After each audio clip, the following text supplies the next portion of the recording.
Hi there, I'm Sophia. And I'm Josh. Welcome to The Nightly from Hatch, a slumber party for pop culture lovers. How are you, Sophia? It's so nice to be here with you. It's good to see you. Do you have any exciting things going on right now? As we're talking, I'm about to go on tour for a couple weeks with some musician friends. Oh my gosh. And I'm going to be in a tour bus for the first time. Oh my gosh. Yeah. That's like rock and roll, literally. I'm excited. I'm maybe the youngest person involved in this tour, which is not usual for me. I'm like rarely the youngest person anywhere anymore. But it feels good. It feels good. I was asked to take a top bunk, and I didn't know if it was like, oh, in a bus it's like a little rattlier or like a little, but it's just because I have young knees. Yeah, you can get up and down the easiest. That's right. So I feel very immensely flattered to be like, hey, young knees, get up on that bus. You know what? I can do it. I've never done anything like it before, so I don't know bus etiquette. So I'm like, I got my ear to the ground or the road or whatever, and I'm like ready to learn on the fly. No, like tuna sandwiches, I guess. I know. That's like yeah. Neutral smells. Other than that, I don't know. Yeah, I think you're right, though. I think it's like keeping smells to a minimum and like jarring sounds. Yeah, exactly. Headphones in and no crazy sandwiches. Yep. The two rules like on a chalkboard. Yeah, basically. Headphones in, no crazy sandwiches.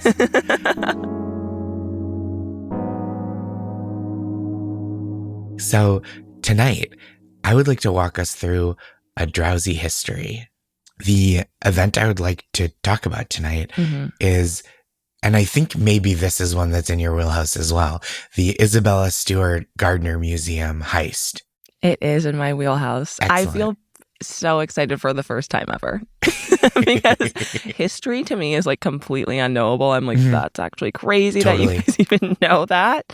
And so I feel really excited. I know about this. I've consumed many forms of media about it, and I'm excited to hear about it again. So there's a documentary on Netflix called This Is a Robbery that I think is very good. Yeah. So this took place in Boston, which is important to the listener.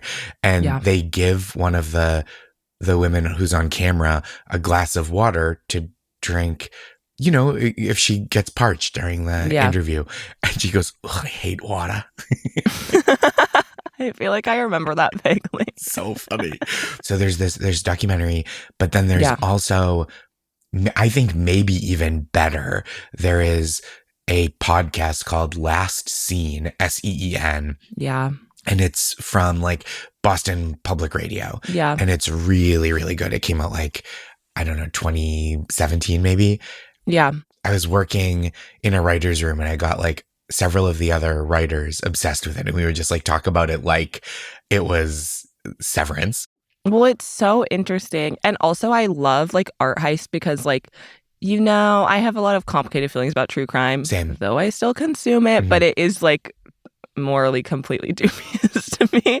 But with an art heist, you're like, okay, there's no like real victims. Like it's amazing. Yeah. And it's fun because you also can like root for the criminal, which I really have a fun time doing. I love like a scam, not like just a little scam, but like a big picture. I like really think that when you're like doing that kind of forgery, it is more or less a victimless crime. I totally agree because it's like what people who are paying like a bunch of money for wine. I'm like, sorry, you think it tastes the same, or you never drink it. You just keep it in your cellar for the rest of your life.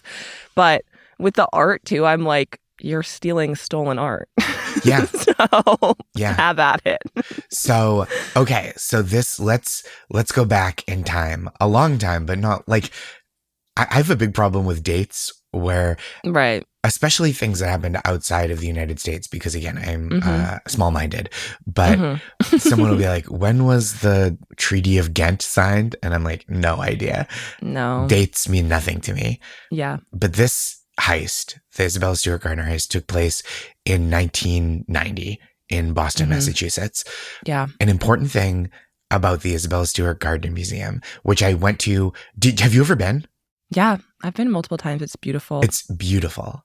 And it's this weird rich lady who is long deceased at this point. It was her residence and her private art collection. And when she established the trust that her residence would be a museum, she stipulated like, it stays the way I like it. She just arranged it how she thinks looks cool. She's like, this is my feng shui. This is my feng shui. Exactly. No one touch it. Don't mess with it. It's going to mess up the whole vibe. And she's kind of right. It's beautiful the way she set it up. Yeah, it's really lovely. And nobody can change anything about the museum. So when you go to the museum now, there are places where paintings were cut out of their frames with razors as part of this heist. Yeah. And the people who work at the museum were not allowed to replace them with anything. So there's just empty picture frames, which is cool, extremely fascinating and cool. Yeah, I think it's cool. I'm part of the history. Yeah, I like it.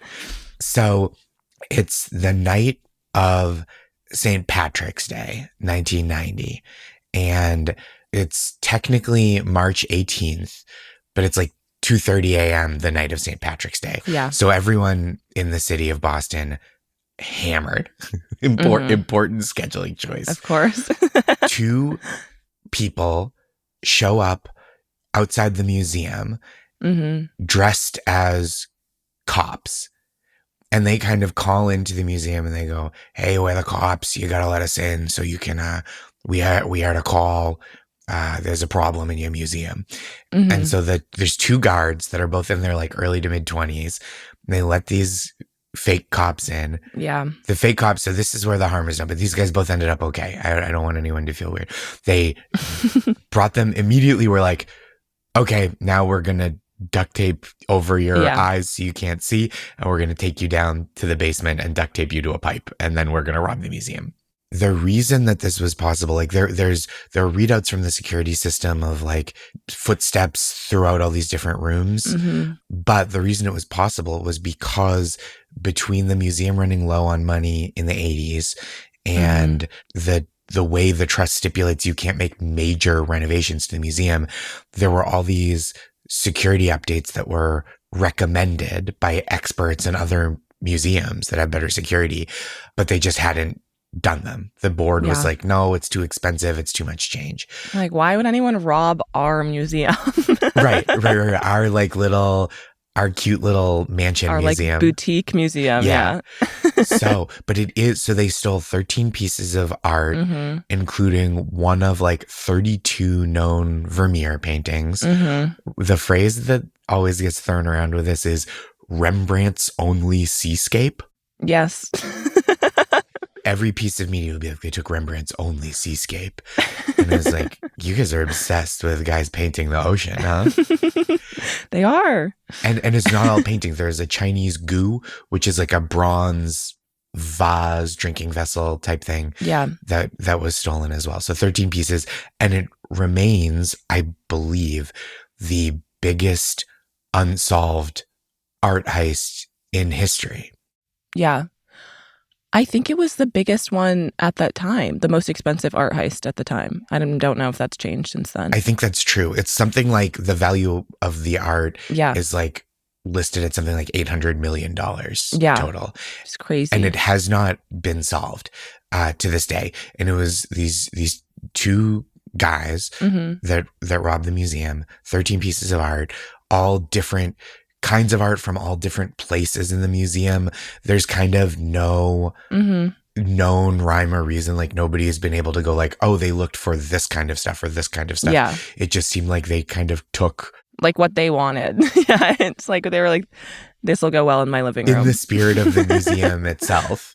Yeah. Of like, oh yeah, like we're a vibes based heist. Yes, exactly. There have been all these different theories about who is involved in the heist. And a lot of them center around like crime families around Boston and some like Connecticut and Rhode Island. There was a theory for a while that the art was being used as kind of collateral as like a trade to get a crime boss out of prison. Like, okay, we'll turn over this art to the FBI if you drop the charges against this member of the mob. But that never happened. No, it didn't go through. Yeah. One of the fascinating things that I learned from Last Scene, the podcast, is they were like, so when people think of art heist, they think of like Pierce Brosnan and the Thomas Crown affair, right? Of like a guy in a tuxedo, kind of a dapper kind of thief. Yeah. But really, who steals art is like who steals anything. Yeah. They just happen to have access to art. And I'm like, oh, right. Duh. There's not just like some kind of fancy crimesman who does that. Some guy who's like, yeah, I really just appreciate the brush strokes. Right. Because like really, you're not like, when you commit an art heist, it's so rarely like you said, like, oh, I'm going to put it up in my apartment or like in my home. It's like to flip it, right? Through other channels or through whatever. Like some kind of fence. Yeah. And then sell it to a real collector. But like the problem with this is the art is so known for being stolen that it's like the heat never really died down on some of this. There have been rumors through the years that like some Boston crime figures would have pieces of the art like in their home. One of my favorite parts of it is that everyone thought it was like, well, it's sad, but funny in some ways, which is that everyone thought it was one of the security guards like doing like an inside job because the security was so lax. And like, I think you said this, the security guards were basically like 20-year-old guys or whatever, like really young people who weren't like that trained or whatever in like, you know, protecting fine art. And so they would have parties there at the museum. Yeah. They would have like, one of them they'd have concerts there, like have their friends over playing music and like, I don't know, getting high or whatever. And so for a long time, everyone thought it was like one of the guards, which I don't think is true. I think that's become pretty clearly not true. Yeah, it seems, well, because there were also, so a couple other elements of that too, right? Like it was suspicious because one of the guys was on his first ever night watch shift. Yeah. And there was a door that had been propped open to the side. So there was a lot of like, oh, were these guys in on it? Or were they cut in on it? Was this their plan? And it seems to have not borne out. Like these guys don't seem like, it seemed like they were just going outside to smoke weed. Kind of what was actually happening, and they propped the door open. Right. They were like, oh, it's 2 a.m. on St. Patrick's Day. We're security at this, like, not one of the bigger museums in the city of Boston. And we just have to like hang out here all night. We're going to go get high.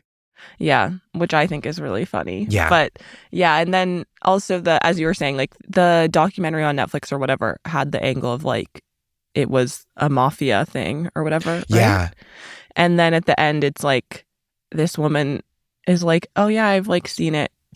There's some guy that they think I don't know his name, but it's some guy they think it is. And she's like, oh yeah, I think he has it in his living room. Like, hanging up in his it's living really room. funny. Like the girlfriend of some like kind of low-key Boston mobster. It's really fascinating. The podcast goes kind of down every rabbit hole and kind of like debunks the major theories one at a time, where I think the Netflix doc kind of presents the story and then is like, and here's like generally what we think happened. But the podcast is like 8 hours long and it gets a little more granular about like, okay, we talked to everyone who knows this Boston mobster who has passed away, and like we couldn't pin it on him. And it's also, the other part is like the 2 security guards do not seem to have appreciably changed their lifestyle in the interceding 35 years. Like neither one of them like skipped town and lives in the Cayman Islands. Yeah. Now. I mean, if that was me at that time and you're like, you get hired there, you're like, can't be that serious. They hired me to do it. Like, whatever. No, totally. Here are a couple other facts from the Pillowfort Encyclopedia. Gardner herself, Isabella Stewart Gardner, seemed to enjoy flirting with scandal and gossip. She once arrived at a Boston Symphony Orchestra performance in a hat band emblazoned with the name of her favorite baseball team, the Red Sox. And an illustration in an 1897 edition of the Boston Globe showed her apparently taking one of the Boston Zoo's lions for a walk. Shout out to Franklin Park. Yeah, she was eccentric for sure. when the Mona Lisa was stolen in 1911, Gardner told her museum guards that if they saw anyone trying to rob them, they should shoot to kill, which I don't think you can do. Like, I don't think that's like a directive museum guards are allowed to have. I don't think so. That's crazy. So one of the other items stolen was a 10-inch tall French imperial eagle finial, like a little sculpture, from a corner of a framed flag for Napoleon's imperial guard. And there's a $100,000 reward just for information leading to the return of that finial. It's crazy. Yeah. So guys, if you know anything. Yeah, if you know anything, call us. We'll split the reward with you. Yeah, just let us know first and we'll do a split. Yeah, I think that seems very reasonable. But I just love this story because, again, nobody got badly hurt. I know. Those guys seemed fine, a little shaken up. And obviously, I'm not endorsing duct taping guys to a pole. Of course not. But it is such a fascinating story, and the fact that it was never solved. I want to know so bad. That's one of the things I would love to know. Me too. But it does seem like you said this kind of earlier, which is that who knows what their intent was even to do with it, but it's like whatever it was, it's way too high profile, which I think is a huge problem with art heists, obviously, is that like if you're doing it to like sell it or something, if you garner a lot of attention, then like there's way too much attention on it for you to even try to like sell it or get rid of the pieces or whatever. Yeah, I really wonder because they obviously had such a good plan. Yeah. That like it went right for them. You know, they didn't get hurt. Yeah. They didn't commit additional like crimes that they were then caught for. Yeah. This is the biggest unsolved art heist in history. And there had been an attempt to rob the museum, I think in the 80s. And that led to them going like, we got to beef up security. And then the board going, nah, never mind. They're like, we need one more 18-year-old. Does anyone know anyone? That's right. That's right. Want to hang Does out anyone here? have any unreliable friends that they want to bring in on this? Do any of the security guards have friends that could come hang out with them? How about the band that plays in the basement? Do they want to be security guards Let's too? get them in on it. Yeah. So it is like really, I don't know. I just think about it all the time. I like will consume any media about it. And I wouldn't tell anyone. No, I would be so cool about it. I would be like, awesome. Lips are sealed. Yeah. So if you want to collect the reward, email us. Or if you just know, but you don't want us to snitch, let us know. You can let us know too. And we'll just tell each other. Snitch. Yeah. And then we'll keep it under our hats. That's our secret. That's right. It's between us and the crime families of Southern New England. Yes, exactly. The person who has it up hanging in their living room. God, that would be so cool. I know. You go into someone's house and you're like, it's a finial. Yeah, it is. It's a finial from Napoleon's flag. Is that Rembrandt's only seascape? Oh my God. It's Rembrandt's only seascape. Now, I know that's a seascape. I think it's a Rembrandt. And if memory serves, there's only he one. He only did one. Well, one day we'll get to the bottom of it. I think we will. You and I are going to crack this case. The two of us will put our heads together. Mm-hmm. And you know what, Josh? I'm getting pretty sleepy. All this thievery talk. So I think I got to turn in. Yeah, me too. I'm really exhausted. I'm going to have dreams of heists and the sea. Mm-hmm. Good night, Sophia. Good night, Josh.